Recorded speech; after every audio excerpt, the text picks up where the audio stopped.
사우디에서 충격적인 사고가 발생했습니다. 지하철 공사장에서 갑작스런 붕괴 사고로 많은 작업자들이 매몰됐는데요.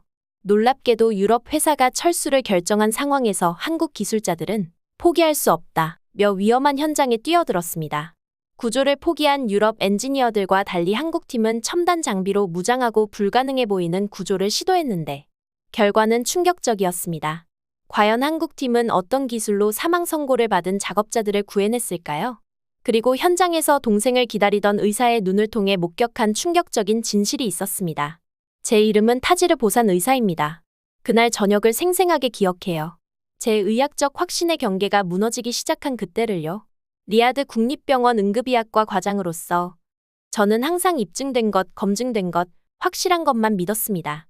동생 살만이 삼성 CNT의 메트로 프로젝트 팀에 합류하겠다고 흥분된 목소리로 알렸을 때 그 목소리가 아직도 제 기억에 생생하게 남아있어요.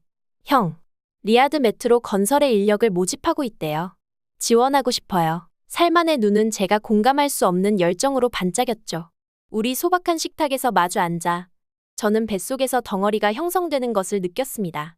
우리 부모님은 우리가 어렸을 때 교통사고로 돌아가셨고 우리에게는 서로와 제 의학 교육과 그의 토목공학 공부를 지원한 작은 유산만 남았던 거예요. 한국 회사? 사막 한가운데 지하철을 짓는다고? 왜 미국이나 독일 회사가 아니지? 저는 제 목소리에서 회의적인 감정을 숨길 수 없었어요. 한국 팀의 안전 기록은 거의 완벽해요. 살만이 반박했죠. 한국 엔지니어링 기술을 배울 수 있는 드문 기회라고요. 매일 생사를 다루는 의사로서 저는 철저히 입증된 것만 신뢰했어요. 한국 건설 기술은 잘못된 계산이 인명을 앗아갈 수 있는 방정식에서 알 수 없는 변수처럼 느껴졌습니다. 특히 제 동생의 목숨이요. 사막은 수십 년 동안 여기서 살아온 우리조차도 때로는 놀라게 하는 특이점이 있어. 제가 주장했지만 동생의 결심은 확고했습니다. 살만이 지하 발굴팀에 합류했을 때 저는 그가 안전모를 쓰고 매일 아침 떠나는 것을 걱정스러운 마음으로 지켜봤어요. 우리 주변의 도시 풍경은 변해갔죠. 하늘에는 크레인이 점점이 박혀있고 지하에서는 계속해서 발굴 작업이 진행되고 있었지만 제 우려는 더욱 깊어졌답니다. 한국 기술은 정말 놀라워요. 살만은 퇴근 후에 말했어요. 그의 눈은 팀 리더인 이재훈 전 광산구조대원에 대한 감탄으로 빛났죠. 한국 광부가 우리 사막의 위험한 조건을 헤쳐나가는 것에 대해 뭘 알 수 있을까? 저는 생각했지만 이런 의구심은 속으로만 품었어요. 50도를 넘는 온도에 예측할 수 없는 모래 폭풍이 부는 환경에서 지하 수십 미터를 파는 것은 간단한 일이 아니었습니다. 기술적 역량의 차이는 직접적으로 생과 사의 차이로 이어질 수 있었어요.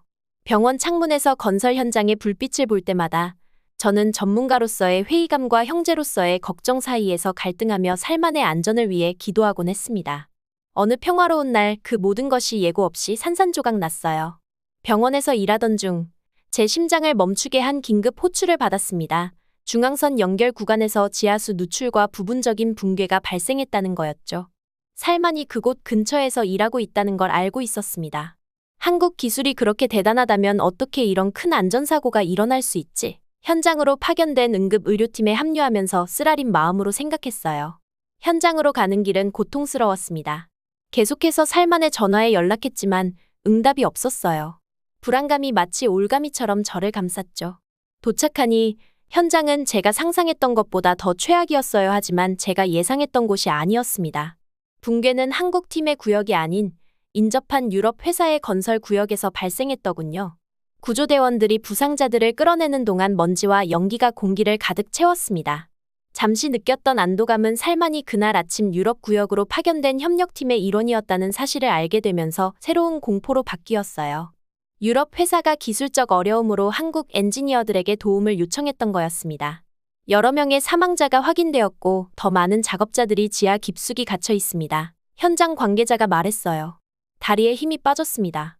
의사로서 저는 침착함을 유지해야 했지만 형으로서는 속으로 무너지고 있었어요. 살만이 지하 깊숙이 갇혔다는 생각에 가슴이 찢어졌습니다.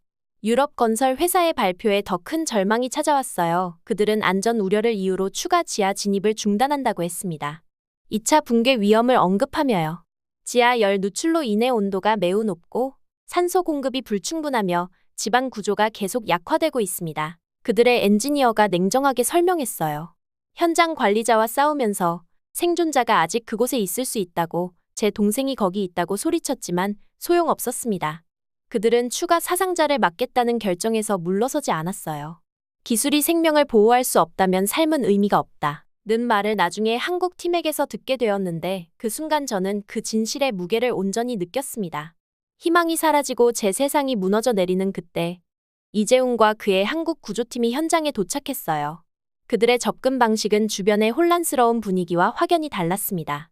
그들은 즉시 제가 전에 본 적 없는 장비들을 설치했어요. 재난 시뮬레이션 시스템, 열감지기, 사전 건설 분석 데이터베이스까지요. 마치 이런 시나리오를 위해 항상 준비해 온 것 같았습니다. 한국팀은 놀라운 주장을 했어요. 그들의 시뮬레이션에 따르면 갇힌 작업자들에게 도달할 수 있는 가능한 경로가 하나 있다고요. 모든 변수를 고려한 계산이었습니다.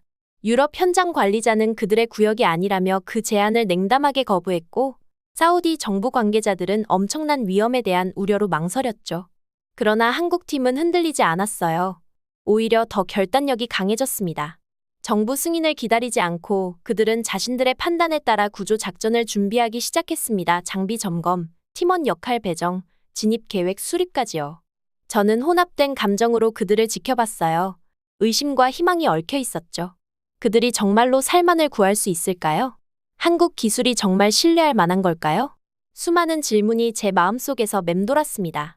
현장의 모든 눈이 한국 팀에게 쏠렸어요. 일부는 회의적으로, 다른 일부는 기대감으로요. 저는 그 사이 어딘가에 있었죠.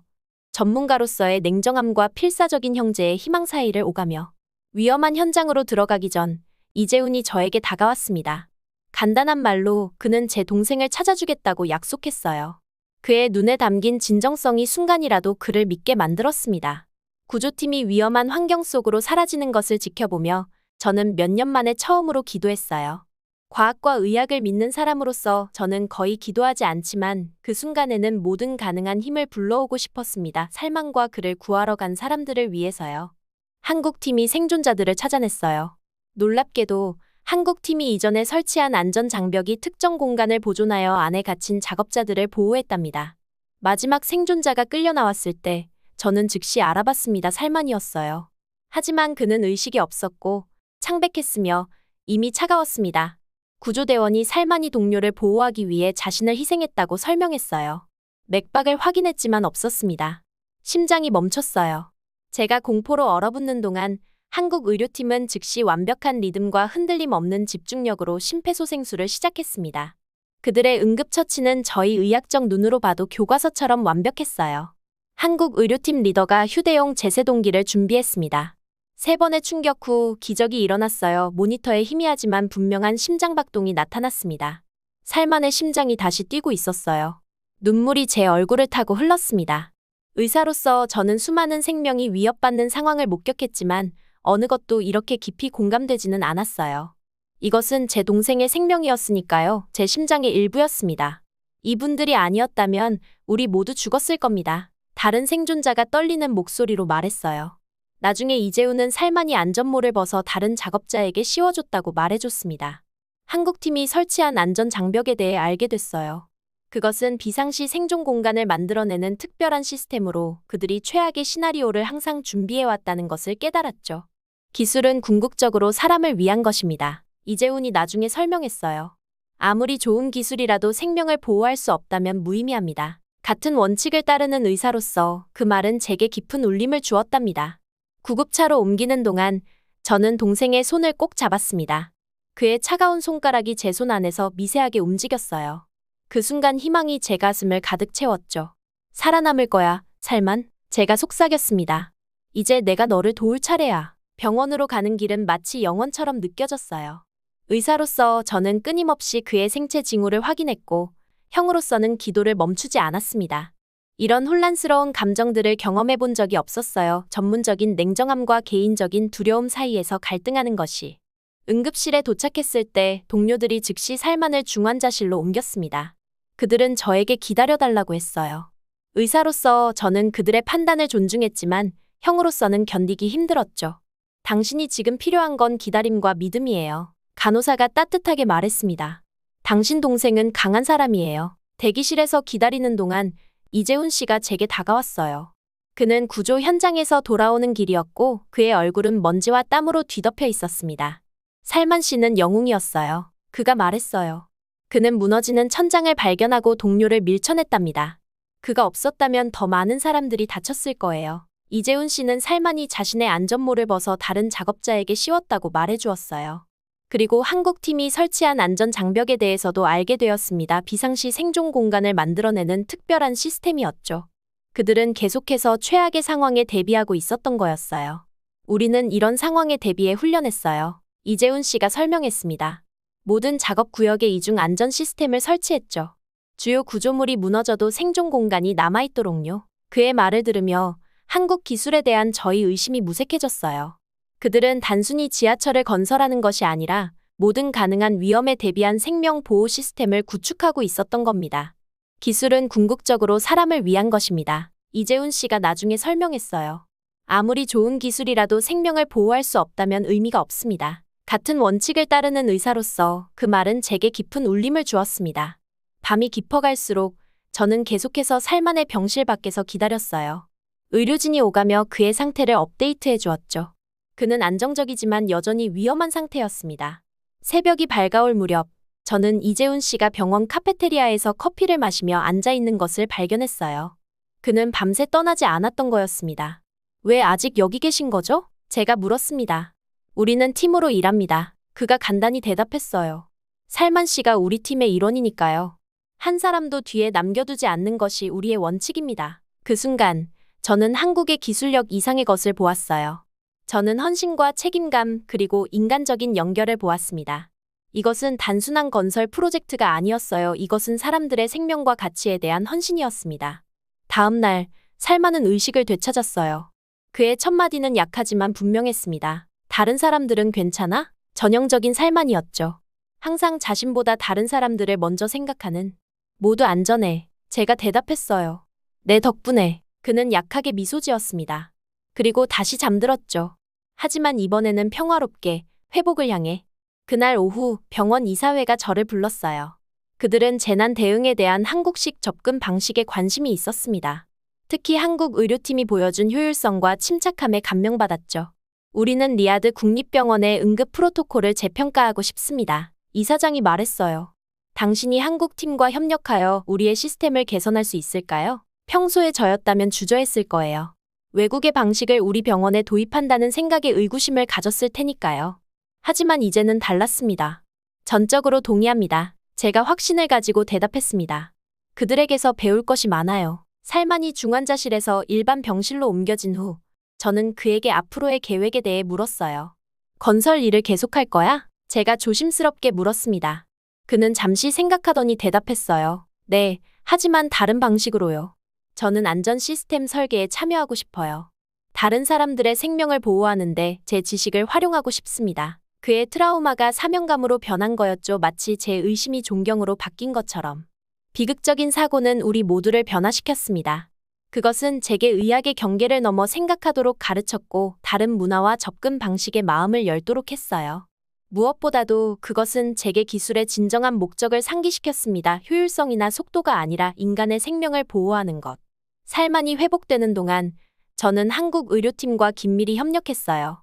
우리는 경험과 지식을 교환했고 서로에게서 배웠습니다. 문화적 차이에도 불구하고 우리는 같은 목표를 공유했어요. 생명을 구하고 보호하는 것. 이제 저는 매일 아침 병원으로 출근하면서 지하철 공사 현장을 지나갑니다. 예전과 달리 저는 더 이상 불안함이나 의심을 느끼지 않아요. 대신 저는 희망과 감사함을 느낍니다. 때때로 저는 이재훈 씨와 커피를 마시며 앉아 이야기를 나눕니다. 우리는 의학과 공학 그리고 두 세계가 만나는 지점에 대해 이야기해요. 우리의 대화는 항상 같은 결론에 도달합니다. 기술과 지식은 국경과 문화를 초월하여 흐르며 우리가 그것을 받아들일 때 가장 큰 발전이 이루어진다는 것. 문화적 교류는 일방향이 아닙니다. 이재훈 씨가 한 번은 말했어요. 우리는 서로에게서 배웁니다. 그리고 그 말은 진실이었습니다. 저는 한국 기술에 대해 배웠고 그들은 사우디 의료 시스템에 대해 배웠죠. 함께 우리는 더 강해졌습니다. 오늘 저는 병원 창문을 통해 지하철 공사 현장을 바라봅니다. 이제 그곳은 공포의 장소가 아니라 희망의 상징이 되었어요. 그것은 단순한 교통 시스템이 아닙니다. 그것은 문화, 기술, 그리고 무엇보다도 사람들을 연결하는 가교입니다. 살만은 이제 거의 완전히 회복되었습니다. 그는 이미 한국 엔지니어들과 함께 안전 시스템 개선에 대한 아이디어를 논의하기 시작했어요. 그의 눈에서 새로운 열정과 목적의식이 빛나는 것을 볼 수 있었습니다. 한국인들은 기술력만 뛰어난 게 아니에요. 살만이 언젠가 말했습니다. 그들은 그 기술이 인간을 위해 존재한다는 것을 결코 잊지 않아요. 의사로서, 형으로서, 그리고 이제는 문화적 가교 역할을 하는 사람으로서 저는 그 말에 깊이 공감합니다. 때로는 우리의 가장 큰 의심이 우리의 가장 큰 깨달음으로 이어지기도 하니까요. 며칠이 지나면서 살만은 중환자실에서 회복하고 있었어요. 공식 조사 결과는 제가 목격한 사실을 확인해 주었습니다. 한국팀의 신속한 대응이 많은 생명을 구했고, 특히 그들의 데이터 기반 시뮬레이션과 철저한 장비 관리가 큰 역할을 했죠. 한국 기술에 대한 제 의심은 완전히 사라졌고, 그 자리에는 그들의 철저함과 헌신에 대한 깊은 존경심이 자리 잡았답니다. 살만의 상태가 안정되자 저는 삼성 CNT팀 사무실을 찾아가 감사의 마음을 전했어요. 사무실 벽에는 큰 0이 붙어 있었습니다. 그들 구역에서 중대 사고가 단 한 건도 없었다는 것을 나타내는 숫자였어요. 사고 예방에 대한 그들의 헌신이 눈에 보일 정도였습니다. 살만이 의식을 되찾고 결국 회복되면서 그는 한국팀의 철저한 안전훈련에 대한 이야기를 들려주었어요. 특히 인상적이었던 것은 그들의 선제적 안전 개념이었습니다. 문제가 발생한 후 대응하는 것이 아니라 모든 가능한 위험 요소를 예측하고 미리 방지하는 것이었죠. 그들은 항상 최악의 상황을 먼저 생각해요. 그래서 그런 상황이 실제로 발생했을 때 우리 모두가 살 수 있었던 거예요. 병원 회의에서 저는 동료들과 한국의 응급 의료 시스템에 대해 논의하기 시작했고, 특히 재난 대응 프로토콜을 우리 병원에 적용할 수 있는 부분을 찾았습니다. 이 경험은 의학이 문화적 경계를 넘어 발전할 수 있으며 서로 다른 관점에서 독특한 해결책을 만들 수 있다는 것을 가르쳐 주었어요. 몇 달 후, 저는 리야드 메트로 456호선 개통식의 시민 대표로 참석하라는 특별 초대를 받았습니다. 이는 사고 당시 의료 서비스와 이후 한국 응급 의료 시스템을 사우디아라비아에 소개한 노력을 인정받아 이재훈 씨와 삼성 CNT팀이 추천해 준 것이었어요. 개통 열차에서 디지털 디스플레이는 이 열차에서 생명을 구한 사람들 이라는 제목 아래 삼성 CNT의 건설 역사와 구조 활동을 보여주었습니다. 이제 완벽하게 복구되어 반짝이는 터널벽과 신호로 가득한 사고 구역을 지나가면서 저는 깊은 곳에서 감정이 솟아오르는 것을 느꼈어요. 죽음의 장소가 생명을 기억하는 통로로 변했네요. 제 옆에 앉은 한국인 엔지니어에게 말했습니다. 그는 자랑스럽게 미소를 지었어요. 개통한 달 후, 저는 살만과 함께 메트로를 탔습니다. 조심스럽게 그가 지하 건설 현장으로 돌아갈 의향이 있는지 물었을 때 그의 자신감 있는 대답은 저를 놀라게 했어요. 이번에는 설계팀에 합류하고 싶어요. 그가 말했습니다. 그의 눈에는 새로운 열정과 목적이 반영되어 있었어요. 더 안전한 시스템을 설계하고 다른 사람들의 생명을 보호하는 데 헌신하고 싶어요. 그의 트라우마는 사명으로 변모했습니다. 마치 제 의심이 존경으로 변한 것처럼요. 메트로 개통 1주년에 저는 응급구조 협력 워크숍에서 발표해달라는 초대를 받았습니다. 우리 병원 시스템에 한국의 프로토콜을 도입한 이후 우리는 생존율을 크게 향상시켰답니다. 발표를 준비하면서 저는 모든 변화에 대해 생각해 보았어요. 한국인들이 건설한 지하철은 단순한 교통수단 이상이었습니다. 그것은 문화, 기술, 그리고 사람들을 연결하는 생명선이었죠.